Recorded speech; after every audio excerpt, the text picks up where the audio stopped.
इस लेक्चर में हम एक्सपेक्टेशन वैल्यू के बारे में पढ़ेंगे कि क्वांटम मैकेनिक्स में एक्सपेक्टेशन वैल्यूज़ क्या होती हैं।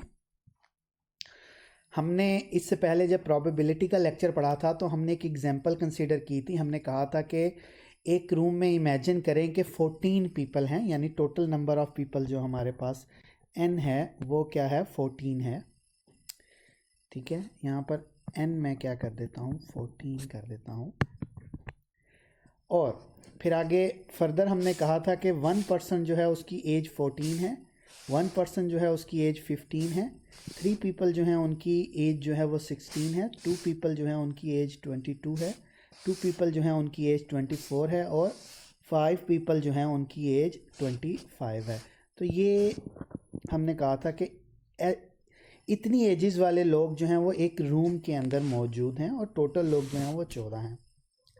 अब अगर मैंने इनकी एवरेज एज निकालनी हो कि ये मुख्तलिफ एजेस के लोग हैं एक रूम के अंदर, तो उस रूम के अंदर पाए जाने वाले लोगों की एवरेज एज क्या है, तो एवरेज कैसे कैलकुलेट करते हैं। 14 की एज का 1 पर्सन है तो 14 प्लस 15 की एज का 1 पर्सन है तो 15 प्लस 16 की एज के 3 पीपल हैं तो मैंने 3 इंटू 16 कर दिया। 22 की एज के 2 पीपल हैं तो 2 इंटू 22 कर दिया। 24 की एज के भी 2 हैं तो 2 इंटू 24 कर दिया। 25 की एज के 5 हैं तो 5 इंटू 25 कर दिया। ये आप सबको अगर मल्टीप्लाई करने के बाद ऐड करें तो ये 294 आपके पास टोटल आता है नंबर।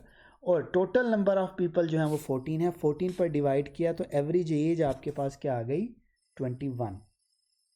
चले, अब ये जो मैंने कैलकुलेट की है नंबर्स के थ्रू, अगर मैं इसको जर्नलाइज करना चाहूँ तो मैं कह देता हूँ कि एवरेज जो है वो जे से रिप्रेजेंट करता हूँ और मैं इस टाइप की ब्रैकेट्स, इनको एंगल ब्रैकेट्स कहा जाता है, ये मैं एंगल ब्रैकेट्स यूज़ करता हूँ।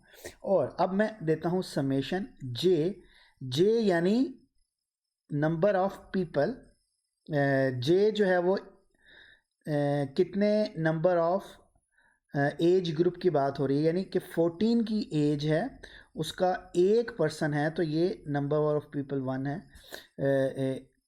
14 आएगा। और सॉरी, यहाँ पर जे जो है वो एज को रिप्रेजेंट कर रही है, तो J into N of J यानी नंबर ऑफ पीपल उस एज में, पहला है 14 into N of 14, N of 14 1 है तो 1 इंटू 14 आ गया। ठीक है, सेकंड के लिए जे 15 हो जाएगा तो 15 into N of J, number of people in 15 age वो भी 1 है तो 1 इंटू 15 आ जाएगा, ये वाला सेकंड स्टेप। ये पहली टर्म, ये सेकंड टर्म। थर्ड के लिए जे 16 है तो 16 into N of J, number of people in of age j वो 3 है तो ये थर्ड आ जाएगी, एंड सो ऑन। तो यहाँ पर अगर आप देखें तो जे की वैल्यू क्या हो सकती हैं, जे की वैल्यू हो सकती हैं 14, 15, 16, 22, 24 एंड 25। ये जे की मुख्तलिफ वैल्यूज़ हो सकती हैं। तो एक जर्नलाइज है जे, सिग्मा डाल के हम j is equal to 0 to infinity j of p of j. ये पी ऑफ जे जो है probability of that age j है। अब ये प्रोबेबिलिटी कैसे फाइंड आउट करते हैं ये अभी मैं आपको बताऊंगा कि ये प्रोबेबिलिटी हमने क्यों लिखी है यहाँ पे। लेकिन जब हमने ये समेशन लेके उसको टोटल नंबर ऑफ़ पीपल यानी 14 से डिवाइड किया तो n जो है वो टोटल नंबर ऑफ़ पीपल है, उससे हमने डिवाइड किया तो हमारे पास एवरेज आई थी। तो ये जो फार्मूला है ये एवरेज को रिप्रेजेंट कर रहा है और ये जनरल समेशन का प्रोबेबिलिटी की टर्म में एवरेज है। अब ये कैसे आती है प्रोबेबिलिटी की टर्म में एवरेज, तो इसको ज़रा हम इस रिलेशन को देखते हैं कि इस रिलेशन को मैं लिख सकता हूँ 1 into 14 plus 1 into 15 plus 3 into 16 plus 2 into 22 plus 2 into 24 plus 5 into 25 divided by 14। अब अगर मैं एलसीएम ओपन कर दूं तो ये होगा 1 ओवर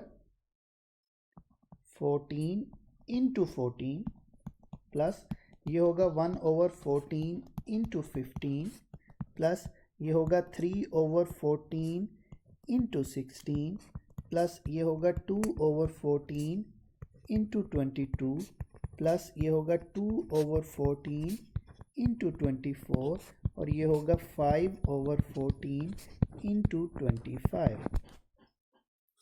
अब देखें ये 1/14 क्या है, ये प्रोबेबिलिटी है कि इस एज का पर्सन 14 की एज का पर्सन के पाए जाने की प्रोबेबिलिटी है।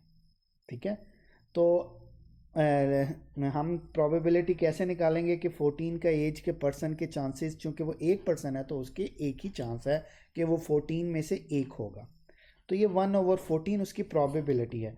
तो मैं इसे लिख सकता हूँ 1/14 को मैं कह सकता हूँ 14 और ये 1/14 जो है मैं इसे क्या कह दूंगा, प्रोबेबिलिटी ऑफ 14,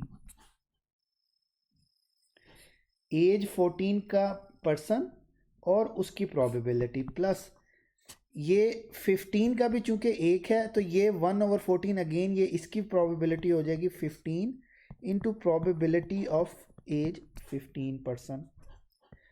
ठीक है, ये 3/14 जो है ये प्रोबेबिलिटी है 16 के एज के पर्सन के पाए जाने की, तो मैं 3/14 को लिख सकता हूँ probability of age 16%, probability of age 16% plus इसी तरह मैं 22 लिख के प्रोबेबिलिटी ऑफ एज 22%, फिर मैं लिख सकता हूँ 24 लिख के प्रोबेबिलिटी ऑफ 24% प्लस मैं इसे लिख सकता हूँ 25 and probability of 25 age person.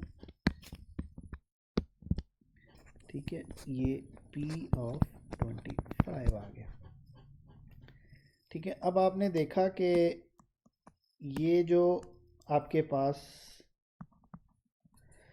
जब आप किसी स्पेसिफिक एज को उसकी प्रोबेबिलिटी से मल्टीप्लाई किया फिर प्लस करके सेकंड पर एज वाले पर्सन की को उसकी प्रोबेबिलिटी से मल्टीप्लाई किया एंड सो ऑन।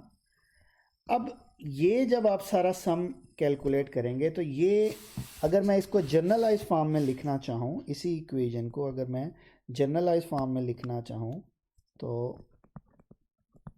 वो मेरे पास ये इक्वेशन जनरलाइज होके, चले मैं यहाँ पे लिख देता हूँ इस इक्वेशन को जनरलाइज करके, और मैं कहता हूँ कि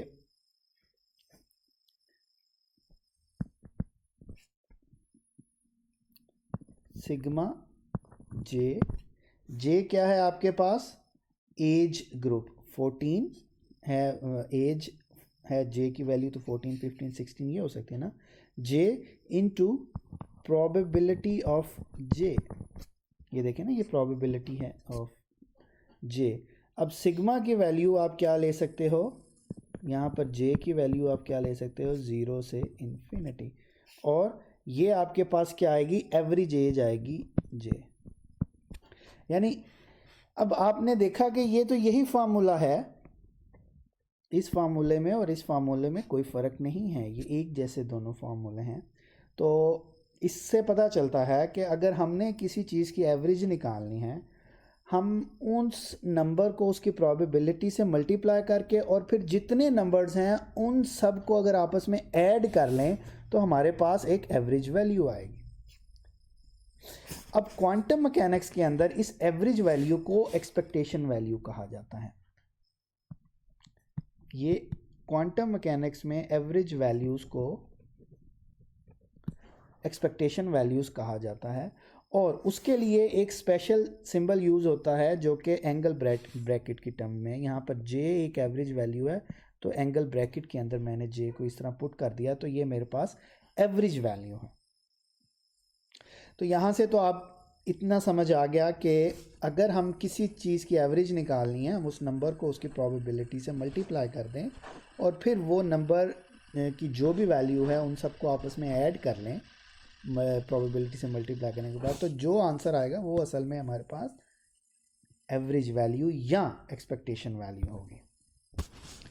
चलें, अब किसी भी ऑब्जर्वेबल की अगर हमने एक्सपेक्टेशन वैल्यू फाइंड आउट करनी है फिज़िकली तो हम क्या करेंगे, हम एक large number of identical system जो है वो प्रिपेयर करेंगे जो कि सारे एक ही स्टेट साई के अंदर हैं।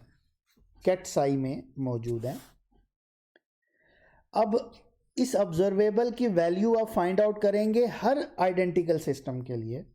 तो हर सिस्टम जो है आपको मुख्तलिफ मेजरमेंट्स देगा, यानी एक सिस्टम A1 देगा, दूसरा A2 देगा, फिर अप टू कोई N सिस्टम होगा तो वो AN देगा। फिर अब ये जो आपकी मेजरमेंट की वैल्यू आई है, इसके करस्पॉन्डिंग प्रोबेबिलिटीज़ भी आपके पास होंगी कि प्रोबेबिलिटीज़ ऑफ अक्रंस क्या है, वो P1, P2 और अप टू PN होंगी। तो जब अगर आप इन सब मेजर्ड वैल्यूज़ का, ये जो रिपीटेड मेजरमेंट्स हैं, इसका एवरेज ले लेंगे तो वो एवरेज जो है आपके पास एक्सपेक्टेशन वैल्यू हो जाएगी, और वो एक्सपेक्टेशन वैल्यू ऑफ ऑब्जर्वेबल कहलाएगी। यानी ऑब्जर्वेबल क्या है, ए है, तो ये expectation value of observable A with respect to the state psi, जो कि कैट की फॉर्म में है यहाँ पे हमारे पास। ठीक है, तो अब ये बात जहन में रखें, क्वांटम मैकेनिक्स के अंदर जो आपने ऑब्जर्वेशन करनी है वो एक ही सिस्टम के ऊपर मल्टीपल नहीं करनी, बल्कि आइडेंटिकल सिस्टम पहले प्रिपेयर करने हैं, और उन हर आइडेंटिकल सिस्टम के ऊपर उस ऑब्जर्वेबल की आपने मेजरमेंट करनी है। तो फिर जो मेजरमेंट्स आपके पास सारी आएंगी, उन सारी मेजरमेंट्स की आपने एवरेज लेनी है, तो वो आपके पास एक्सपेक्टेशन वैल्यू होगी। अगर आपके पास ऑब्जर्वेबल ए जो है उसकी वैल्यूज एक डिस्क्रीट सेट ऑफ वैल्यूज है, तो आप उसे इस तरीके से लिख सकते हैं, expectation value of A is equal to sigma N A N P N. अब एन जो है, इसकी वैल्यूज जो है वो डिस्क्रीट सेट ऑफ वैल्यूज हैं। लेकिन अगर ऑब्जर्वेबल ए की वैल्यूज आपके पास जो है वो कंटिन्यूअस सेट है, तो आप फिर उसे समेशन की बजाय इंटीग्रेशन की फॉर्म में लिखेंगे कि expectation value of a integral a into probability of a और इंटू डी ए, ये इंटरवल आप दे देंगे। तो अब ये इंटीग्रेशन जो है वो all over values of a है, और यहाँ probability p of a d a is the probability of finding a है in the interval a into a plus d a. तो यानी कंटिन्यूअस सेट ऑफ वैल्यूज जब आपके पास आएंगी तो उसके लिए आप इंटीग्रेशन यूज करेंगे, अगर डिस्क्रीट सेट आएगा तो आप उसके लिए समेशन यूज करेंगे। चले, अब स्टेट, क्वांटम मैकेनिक्स के अंदर the state of A system at any instant of time जो है उसको हम रिप्रेजेंट कर सकते हैं किसी वेव फंक्शन से, और वो वेव फंक्शन जो होता है वो कंटिन्यूअस होता है और डिफरेंशिएबल होता है। और जितनी भी इंफॉर्मेशन है जो कि स्टेट ऑफ द सिस्टम से मुतल्लिक होती हैं वो इस वेव फंक्शन के अंदर मौजूद होती हैं। तो फ़र्ज़ करें अगर कोई सिस्टम साई ये एक्स टी है, साई एक्स टी में है, तो average of any physical observable X relevant to that system at time T वो क्या होगी, expectation value of X minus infinity to integration minus infinity to plus infinity X. फिर अगर wave function की probability density हमारे पास हम लेंगे, तो वेव फंक्शन की प्रोबेबिलिटी डेंसिटी क्या होती है, उसका मॉडुलस का स्क्वायर। ये आपके पास वेव फंक्शन की प्रोबेबिलिटी डेंसिटी होती है। तो x into probability density of x, तो वो क्या आएगा, sigh of x T modulus square. और हमें पता है sigh of x T modulus square जो है वो साई स्टेरिक इंटू साई का प्रोडक्ट होता है। तो हम इसके अंदर ये इसकी वैल्यू पुट करेंगे तो हम इसको लिख सकते हैं कि ये minus infinity to plus infinity x, ये psi steric into psi d x हो जाएगा, और ये एक्स हम सेंटर में ले आए तो ये हमारे पास एक्सपेक्टेशन वैल्यू आ जाएगी क्वांटम मैकेनिकल सिस्टम की, जिसको हमने रिप्रेजेंट किया एक wave function sigh of x T से। अब ये डिफरेंशियल ऑफ ये जो आपके पास डिफरेंशियल है वो डी एक्स की फॉर्म में है। द एवरेज एक्स या एक्सपेक्टेशन वैल्यू जो है ये एवरेज की वो हमारे पास चूँकि एक्सपेक्टेशन वैल्यू होती हैं, या तो हमारे पास एवरेज एक्स कह लें या एक्सपेक्टेशन वैल्यू ऑफ एक्स कह लें, वो इसके इक्वल आएगी। अब यहाँ पर 2 पॉइंट जो हैं वो इम्पोर्टेंट हैं जब एक्सपेक्टेशन वैल्यू को आप फाइंड आउट करते हैं, कि जब भी आपने डिफरेंट रिज़ल्ट ऑब्टेन करने हैं तो आपने मेजरमेंट जो है वो सेम ऑब्जर्वेबल की अगर करनी है तो वो आपने आइडेंटिकल प्रिपेयर्ड सिस्टम के ऊपर करनी है। लेकिन अब क्लासिकली क्या होता है, क्लासिकली आप एक ही सिस्टम के ऊपर मल्टीपल मेजरमेंट्स करते हैं, और क्लासिकली जब आप मल्टीपल मेजरमेंट्स करेंगे तो आपका आंसर भी सेम आना चाहिए क्योंकि सिस्टम सेम है। लेकिन यहाँ पर हमने एक ही सिस्टम के ऊपर मल्टीपल मेजरमेंट्स नहीं करनी, हमने क्या करनी है, आइडेंटिकल सिस्टम लेने हैं और उनके ऊपर मेजरमेंट्स करनी है।